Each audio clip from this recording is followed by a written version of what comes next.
जय श्री नारायण मूर्ति की जय. அன்னையின் அருள். மணி 8:05 ஏதாவது கேள்விகள் இருக்கா? ஒரு 8:15 வரையிலும் சொல்லலாம். ஒரு கேள்வி இருந்தால் சொல்லுங்க. இப்போ அந்த ஒரு குழப்பமான மனநிலையிலேருந்து எப்படி வெளியில் வர முடியும்? இப்போ ஓவர் திங்கிங் அப்படின்னு சொல்கிறாங்க. அதுலேருந்து எப்படி வெளியில் வர்றது? பல சிந்தனைகள் சேர்த்து ஒரு தெளிவான மனநிலை இல்லாமல் இருக்கு. அதுலேருந்து எப்படி வெளியில் வர்றது? முதல்ல சத்சங்கம்னு ஒரு பெரியவர்களுடைய உதவியை நாடணும். அவங்க சொல்கிறத கேட்கறதுக்கு நம்ம தயாராக இருக்கணும். நாம் தனியாக சிந்திக்கும்போது சில சமயங்களில் இந்த மனசு பல சமயங்களில் இந்த மனசு என்ன பண்ணுது, ஒரு தவறான சிந்தனை போக்கில் தொடர்ந்து செல்லுகிறது. அதான் ஓவர் திங்கிங். அந்த சிந்தனை நமக்கு உதவி செய்யாது. ஆனால் அந்த எதிர்மறை சிந்தனை நெகட்டிவ் திங்கிங்கில் ரொம்ப ஆழ்ந்து போகிறது தான் ஓவர் திங்கிங். அப்போது பெரியவர்களுடைய துணையை கொள்ளணும். ரெண்டாவது, கொஞ்சம் இப்படி மனசு ஓவர் திங்கிங்கில் போய் ஒரு தகைப்பாக இருக்குதுன்னு சொன்னால் ஃபிசிக்கல் ஒர்க்கு நிறைய செய்யணும். தானாக எதை யோசிச்சுக்கிட்டே கிடக்கக்கூடாது. மனசுக்கு இப்படியெல்லாம் மனசுக்கு ஒரு குழப்பம் இருக்கும்போது தியானம் பண்ணுற உட்காரேன்னா தியானம் இல்லை, அங்கே தியானம் இல்லை, அங்கே விடை. அங்கே நல்ல வேலை பார்க்கணும், களைச்சி வர்ற மாதிரி வேலை பார்க்கணும், நல்ல ஒட்டடை அடிக்கணும். இப்போ வேறு ஏதாவது பழைய பாத்திரங்கள்லாம் இருந்தால் அதெல்லாம் எடுத்து போட்டு கழுவி தேய்ச்சி தொடச்சி மேலே வைக்கணும். அப்படி சாதாரணமாக அந்த எவசூல் பார்த்து அப்படி லைட்டாக தடவிட்டு போகிறதில்ல. அதாவது கொஞ்சம் கடினமான உடல் உழைப்பில் ஈடுபடும் போது ஓவர் திங்கிங் குறையும்.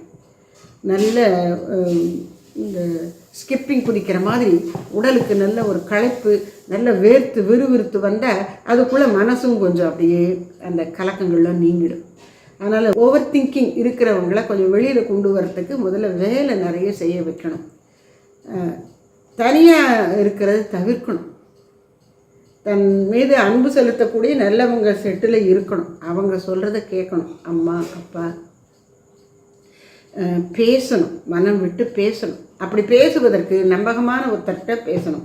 அப்படி யாராவது நம்மள்கிட்ட பேசினா முதல்ல நாம் அவங்க பேசுகிறதெல்லாம் காது கொடுத்து கேட்கணும். நடுவில் நம்ம குறுக்கிடாமல் அவங்கள பேச விடணும். அதுக்காக முழுக்க பேசிக்கிட்டே இருந்தாலும் அவங்க ஓரளவுக்கு பேசும்போது நாம் அவங்களுக்கு மனசுக்கு அவங்க பேசும்போதே அவங்க என்ன பாவனையில் இருக்காங்கங்கிறது நமக்கு புரிஞ்சிடும். அது எங்கே மிஸ்டேக்குங்கிறது தெரியும் அனுபவசாலியாக இருக்கிறவங்களுக்கு. அப்போ அவங்க அந்த இடத்த மட்டும் பிடிச்சி அவளுக்கு வேண்டிய விடையை சொல்லுவாங்க. அதை சீரியஸாக எடுத்துகிட்டு நம்ம அதன்படி நம்முடைய சிந்தனையை மாற்றிக்கணும். அப்போ ஓவர் திங்கிங்லேருந்து வெளிவரத்துக்கு முதல்ல ஃபிசிக்கல் ஒர்க்கு நிறைய வேணும். பட் தனியாக இருக்கக்கூடாது. கலக்கலன்னு எல்லார்ட்டையும் பேசி வச்சு இருக்கணும். வேலையில் ஈடுபடணும், மக்களோட பழகணும். வீட்டுக்குள்ளேயே தான், மக்கள்லாம் வெளியில் வரணுங்கிறது இல்லை. அவரை குடும்பத்தில் இருக்கிறவங்களோடே பேசினா கூட போகும். அதுக்கு தான் அந்த காலத்துலலாம் இப்போ நிறைய குழந்தைகள் இருக்கும்போது என்னத்தை ஓவர் திங்கிங் ஒன்று அடித்து பிடிச்சிக்கிட்டு அதுலேயே அது நல்லாயிருக்கும். சைக்கலாஜிக்கலி அதுக்கு நல்ல ஒரு பலம் அது. இப்போ ஒருத்த பிள்ளைய வச்சிட்ருக்கேங்க, ஒருத்தரும் நீ பேசலை நான் பேசலை, வீட்லேயே 3 ரூம் இருக்கும், ஆளுக்கு ஒரு ரூமு, ஆளுக்கு ஒரு டிவி. அப்புறம் என்ன? அப்படி போயிடக்கூடாது, சேர்ந்து இருக்கணும். அதனால் தினந்தோறும் வீட்டில் எல்லோரும் சேர்ந்து ஒரு இடத்துக்கு சாப்பிடணும். அப்படி இருந்தால் இதெல்லாம் ஓவர் திங்கிங் குறையும். ஓவர் திங்கிங் போகிறதுக்கு ஃபிசிக்கல் ஒர்க்கு நிறைய செய்யணும். நல்லா சாப்பிட்டு தூங்கணும். தூக்கம் வர்ற மாதிரி தூக்கத்தை கழிச்சு நினப்பு வந்ததுன்னு சொன்னால் அது அதனுடைய லெவலை பொறுத்து எவ்வளவு மோசமாக இருக்கோ அதை பொறுத்து ட்ரீட்மெண்ட் எடுத்து தான் தீரணும்னா ட்ரீட்மெண்ட் எடுக்கணும். கொஞ்சம் ஆரம்பத்துலேயும் நம்ம பார்த்துட்டோன்னா ஃபிசிக்கல் ஒர்க்கில் ஈடுபட்டு நல்லா சாப்பிட்டு நல்ல உறக்கத்தை நல்லா தூங்கி எல்லார்ட்டையும் கொஞ்சம் பேசி அப்படிலாம் இருந்து அதை மாற்றணும். அதனால் எல்லாருக்கும் திங்கிங் வரும், அது ஓவராகவும் போகும். ஆனால் அதே ஒரு பிரச்சனையாகிற அளவுக்கு நம்ம வச்சுக்காமல் இருக்கணும். அதுக்கு ஃபிசிக்கல் ஒர்க்கு வாழ்க்கையில் இருக்கணும். அது ரொம்ப அவசியம். ஒரு நம்முடைய புராணங்களில் சொல்லப்படுற ஒரு இதிகாசத்தில் வரக்கூடிய ஒரு நிகழ்ச்சி. ஆனால் ரொம்ப ஒரு சைக்கலாஜிக்கலி அப்ளிகபிள் ஒன். என்ன அப்படின்னா, குறிப்பிட்டிருக்கேன்னு நினைக்கிறேன். இங்கே சொன்னேன்னா வேறு ஒரு சத்சங்கத்தில் சொன்னேன்னான்னு தெரியல. என்ன அப்படின்னு, பரசுராமர் அவர் ஜமதக்னி முனிவருடைய மகன். ஜமதக்னி முனிவருடைய மனைவி பரசுராமருடைய அம்மா ரேணுகாதேவி. அவருக்கு 4 ஆண் குழந்தைகள். அவங்களுக்கு அந்த ரேணுகாதேவியினுடைய கற்பினுடைய மகிமை என்னன்னா, அவள் தினந்தோறும் ஆற்றுக்கு குளிக்க போகும்போது ஆற்று மணலை எடுத்து அப்படியே பிசைஞ்சு உருட்டி ஒரு பானை பண்ணிடுவா. அதுலேருந்து தண்ணி பிடிச்சிட்டு வருவாள். இப்போ மணல் எப்படி இருக்கும், அவளுக்கு அவளுடைய கற்பின் திறத்துக்கு அது மணலே இறுகி பானையாக வரும். அப்படிப்பட்ட ரேணுகாதேவிக்கு ஒரு தடவை ஒரு சலனம் வருது மனசில். அது ஜமதக்னி முனிவருக்கு பிடிக்கலை. அவர் உங்கள் அம்மா நெறி தவறிட்டா, அதனால் அவளை நீ கொல்லணும் அப்படின்னு இந்த பிள்ளைகிட்ட சொல்கிறார். மூத்த பையன் சொல்கிறான், நான் எப்படி அம்மாவை கொல்லவே மாட்டேங்கிறான். 2வது பையன், 3வது பையன். கடைசியாக பரசுராமரும் சொல்கிறார். அவர் சரி அப்படின்னு அதை செய்ய தயாராக. அப்பா சொன்னதை கேட்கணும், தந்தை சொல் மிக்க மந்திரம் இல்லைங்க. அதனால அம்மாவை அப்பா சொன்னபடி கொண்டு விடுறார். அப்புறம் நான் சொன்னதை நீ செய்துட்டப்பா, உனக்கு என்ன வேணுங்கிற, எங்கள் அம்மா உயிரோட திரும்ப வரணும்னு கேட்டுடுறார். கொடுத்துட்ற. இப்போது அப்படி அம்மா திரும்ப வந்துட்டாலும் கூட இவர் மனசில் ஒரு குற்ற உணர்வு இருந்துகிட்டே இருக்கு. யாருக்கு? பரசுராமர். அம்மாவை கொண்டுட்டோமே அப்படின்னு. அப்போ அவர் ரிஷிகள்கிட்டலாம் போய் கேட்குறார், என் மனசில் இந்த வருத்தம் போக மாட்டேங்குது, நான் என்ன செய்ய, இதை எப்படி போக்கிக்கிறதுன்னு கேட்குறேன்.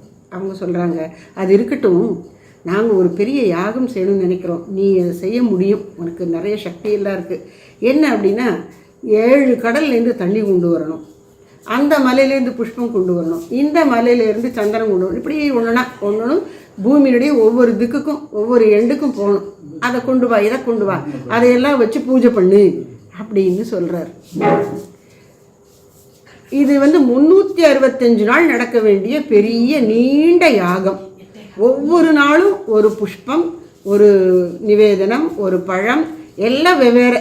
ஒரு நாள் வச்சது இன்னொரு நாள் வைக்கக்கூடாது. அது எங்கெங்கே இருந்தெல்லாமோ கொண்டு வரணும். இதெல்லாம் கொண்டு இந்த பூஜை செய்யணும், அதுக்கு நீ தான் அந்த வேலையெல்லாம் செய்யணுங்கிற. இவர் சரின்னு சொல்லிட்டு அதெல்லாம் தேடி சேகரித்து கொண்டு வர. அப்படி தேடி சேகரித்து கொண்டு ஒரு வருஷம் அந்த யாகம் நல்லபடியாக நடந்து முடிகிறது. அது முடிஞ்ச உடனே அந்த ரிஷிகள்லாம் கேட்குறாங்க, ஆமாம் நீ நம்ம இந்த யாகம் துவைக்கணும் போது ஆரம்பத்தில் நீ ஒன்று சொன்னியே, என்னவோ மனசுக்கு கவலையாக இருக்குது, அது எப்படி போக்கன்னு சொன்னியே, அது சொல்லு, இப்போ நான் திரும்ப அதை போகிறதுக்கு வழி சொல்கிறோம், நாங்கள் அதை யாகம் முடிக்கணுங்கிற குறிக்கோளில் இருந்ததுனால அதை சொல்லலை, உன் கவலை என்ன சொல்லுங்கிற. அவ சொல்கிறார், கவலையா, என் கவலையை நினைக்கிறதுக்கு எனக்கு எங்கே நேரம் இருந்தது, நீங்கள் இதை செய்யணும் அதை செய்யணும்னு சொன்ன உடனே அதை செய்கிறது சரியாக செய்யணுமேங்கிற கவனத்தில் என் மனசு போச்சு, இந்த கவலையை மறந்ததுன்னு சொன்னேன். அப்பா அதுக்கு தான் இவ்வளோ வேலையை கொடுத்தோம், உன் மனசில் இருந்த அந்த குற்ற உணர்வு உணர்ச்சிகளுடைய பாதிப்பு நீங்குவதற்கு இந்த கர்ம உதவும் அப்படின்னு சொல்கிறதாக சொல்லுவாங்க. அப்போ விஷயம் என்ன அப்படின்னா, ஓவர் திங்கிங் போகணும்னா முதல்ல ஒவ்வொரு ஒர்க்கு பண்ணு, அதில் களைச்சி ஓஞ்சி வரும்போது தூக்கம் வந்துடும். 2 வர வேலையும் செஞ்சு உடலும் உள்ளமும் அசதியில் தூங்கும்போது இந்த ஓவர் திங்கிங் போகும் என்று பெரியவர்கள் நமக்கு வழிகாட்டி இருக்கின்றார்கள். ஆனால் இதை கடைப்பிடிக்கணும், செய்யணும். நான் என்னுடைய கற்பனை உலகத்திலேயே இருப்பேன் அப்படிங்காமல் செஞ்சால் தான் அது மாறும். சரி, அன்னையின் அருளால் இன்றைக்கு சற்சங்கத்திலே ஒரு நல்ல கேள்வி. ஏன்னா இந்த காலத்தில் பல பேர் இப்படி ஓவர் திங்கிங்கில் மாட்டிக்கொண்டு முழிக்கிறாங்க. நம்முடைய ஸ்தாபகர் சுவாமிஜி அவர்கள் சொல்லுவார்கள், உங்களுக்கு நினைவு இருக்கலாம், harmonious development of the hand, heart and head அப்படின்னு சொல்லுவாங்க. அதாவது ஹேண்ட் அப்படிங்கிறது செயல்திறம், ஹெட் அப்படிங்கிறது அறிவுத்திறம், ஹார்ட் அப்படிங்கிறது அன்பு உணர்ச்சிகள். மனிதனிடத்து இந்த 3 செயல்திறம், அறிவுத்திறம், அன்பு 3மே ஒரு சேர வளரணும். ஒன்று வளர்ந்து ஒன்று தாழ்ந்து இருக்கக்கூடாது. அப்போ செயல்திறம் இருந்து அறிவு வேலை செய்யலைன்னா அவன் முரட்டுத்தனமாக இருக்கும் அவன் செயல்களெல்லாம். அறிவு ரொம்ப திங்க் பண்ணேன்னு சொல்லி போய் செயல் ஈடுபடாமல் எண்ணம் மட்டுமே இருந்தால் அதுதான் ஓவர் திங்கிங்காக போயிடும். அன்பு ரொம்ப இருக்குது, ஆனால் அதில் அறிவினுடைய திடம் இல்லைன்னு சொன்னால் அது அப்படியே அவனுக்கு அந்த உணர்ச்சி வசப்பட்டு அதுவே அவனுக்கு ஆபத்தாக முடியும். 3 ஒரு சேர வளரணும். அன்பு, அறிவு, ஆற்றல், அதுதான் நிறை மனிதன் என்று சுவாமிஜி சொல்கிறார்கள். அதனால் நம்முடைய மனதுக்குள் இருக்கக்கூடிய இந்த 3 சக்திகள், இச்சாசக்தி, ஞானசக்தி, கிரியாசக்தி, அன்பு, அறிவு, ஆற்றல், 3ஐயும் வளர்க்கக்கூடியதாக கல்வி அமையணும். வீட்டிலையும் பெற்றோர்கள் குழந்தைகளுக்கு அந்த மாதிரி வேலையும் கொடுக்கணும், அறிவுக்கு சேலஞ்சிங்காக இருக்க மாதிரி நல்ல விளையாட்டுக்கள் எல்லாம் சொல்லிக் கொடுக்கணும். அவங்களுடைய அன்பை மதிக்கணும், தானும் அன்பை கொடுக்கணும், அவன் செலுத்துகிற அன்பை மதித்து ஏற்கணும். அப்படியெல்லாம் பிள்ளைகளை வளர்க்கும்போது இந்த பிரச்சனைகள் தீர்வதற்கு வாய்ப்பு இருக்கின்றது. ஒரு அறிவிப்பு, அன்னை நருளால் சென்ற வாரம் சொன்னது போல ஸ்ரீ தாய்மான சுவாமிகளுடைய பாடல்கள் எல்லாம் எளிய கர்நாடக இசையிலே எளிமையான முறையில் இசையமைக்கப்பட்டு ஒலிப்பேழையாக வெளியிடப்பட்டிருக்கிறது. நம்முடைய ஆசிரமத்திலிருந்து விருப்பப்படுகிறவர்கள் நம்முடைய யூடியூப்பில் அது குறித்த விஷயங்கள் எல்லாம், அறிவிப்புகள்லாம் வரும். அதைப்படி நீங்கள் பார்த்து வாங்கிக்கலாம். வேறு யாராவது வேணும்னு வாங்கிறதுக்கு தயாராக இருந்தீங்கன்னா நீங்கள் உங்களுடைய வாட்ஸ்அப் மூலமோ ஃபோன்லேயோ தகவல் தெரிவிச்சிங்கன்னா நம்ம ஆசிரமத்தினுடைய வெப்சைட் இணையதளத்துக்குள்ளே போனீங்கன்னா அது குறித்த விவரங்களை பெறலாம். ஜஸ்ட் ஒரு நினைவுகள். கேள்விகள் ஏதாவது இருக்கா?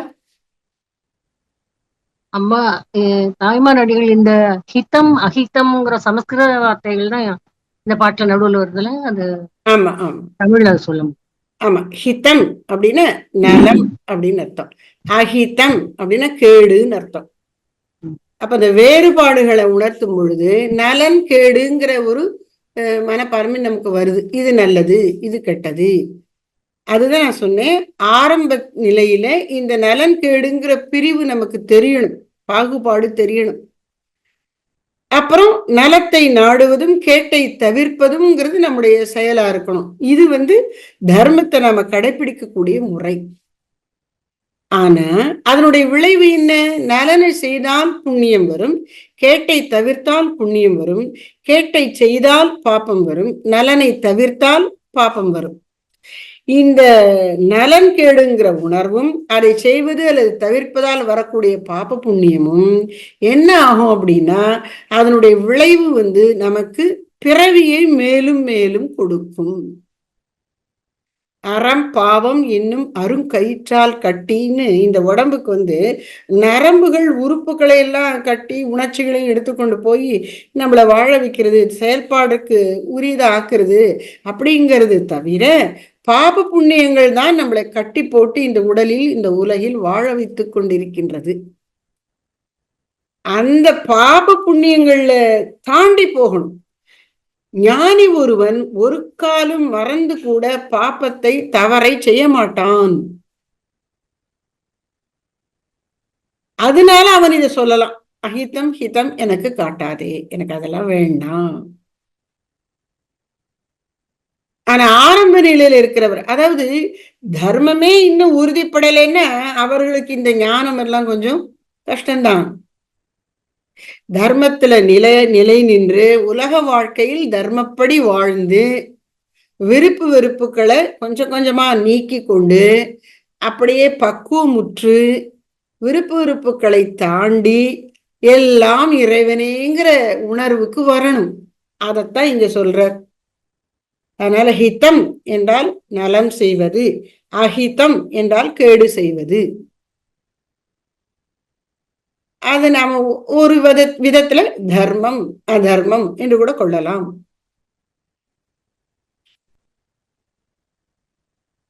உங்க கேள்விக்கு பதில் கிடைச்சதா? தேங்க்யூ. சரி, வேற ஏதாவது கேள்வி யாருக்காவது இருக்கா? இத்தோட அன்னை நூலால இன்றைய சத்சங்கத்தை பூர்த்தி செய்து கொள்வோம். நிறைவு பாடல். சாந்தி நிலையமாம் சாரதா தேவி ஜெய ஜெகதீஸ்வரி ஓம் ஜெகதீஸ்வரி ஜெய ஜெய ஜெய ஜெகதீஸ்வரி ஓம் ஜெய. சாந்தி நிலையமாம் சாரதா தேவி ஜெய ஜெய जय जय जय जगदीश्वरि ॐ जय शान्ति निलयमां शारदा देवी जय जगदीश्वरि ॐ जगदीश्वरि जय जय जय जगदीश्वरि ॐ जय शान्ति निलयमां शारदा देवी जय जगदीश्वरि ॐ जगदीश्वरि जय जय जय जगदीश्वरि ॐ जय शान्ति निलयमां शारदा देवी। जय श्री शारदा महामाई की जय जय। நமஸ்காரம். नमस्कार. அன்னை நிர்மலாலே அடுத்த சத்சங்கத்திலே சந்திப்போம்.